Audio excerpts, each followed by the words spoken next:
While God himself did declare Sunday a day of rest, it was actually man who created the modern day weekend, and not that long ago.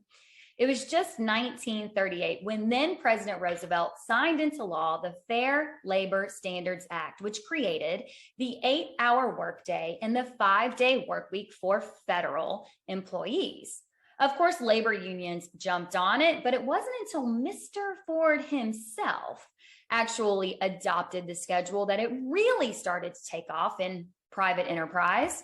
Now, Mr. Ford recognized that 3 shifts running 8 hours would equal 24 hours open on his assembly line. He also reasoned that if we had weekends off, we would have more time to travel, thus more of a need for a car. But regardless of Mr. Ford's intentions behind the newfound weekend, it was a great thing. In the late 1800s and early 1900s, the average person worked 70 or more hours a week, and the Industrial Revolution was partly to blame. New machines and factories needed around-the-clock attention. Having workers clock out after 40 hours improved quality of life, and the structure worked perfectly when we could clock out. With technology today, many of us never clock out. We can't take off our apron, lay down our tools, and close up shop. This is our tool, and it never leaves us.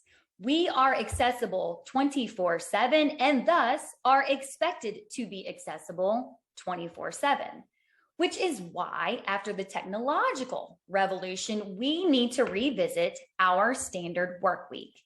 There is a growing movement behind the 4-day work week, one that started years ago, but has only gained in popularity with the COVID disruption. Countries like Iceland, Belgium, Sweden, and the UAE have either adopted or are in the process of adopting a 4-day work week. According to the Society of Human Resource Management, 32% of US companies offer a 40-hour 4-day work week.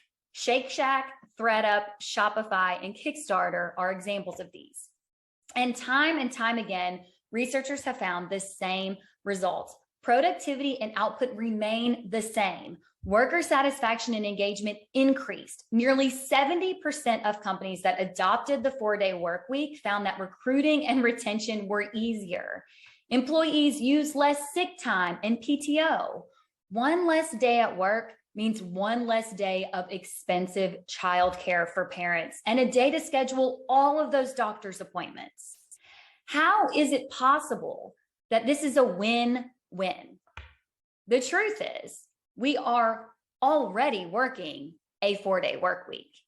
Excluding lunches and breaks, Americans are already wasting 2 hours every day.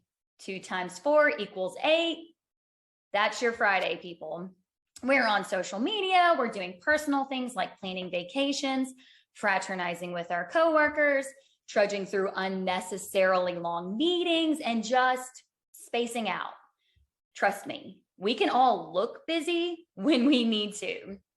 But if we create a mutual contract where employers agree to give employees a 3-day weekend, and in exchange, employees agree to maintain productivity and output, then we naturally cut through the waste and accomplish more in less time. And the time saved can be reallocated to other areas of life like family, hobbies, and community.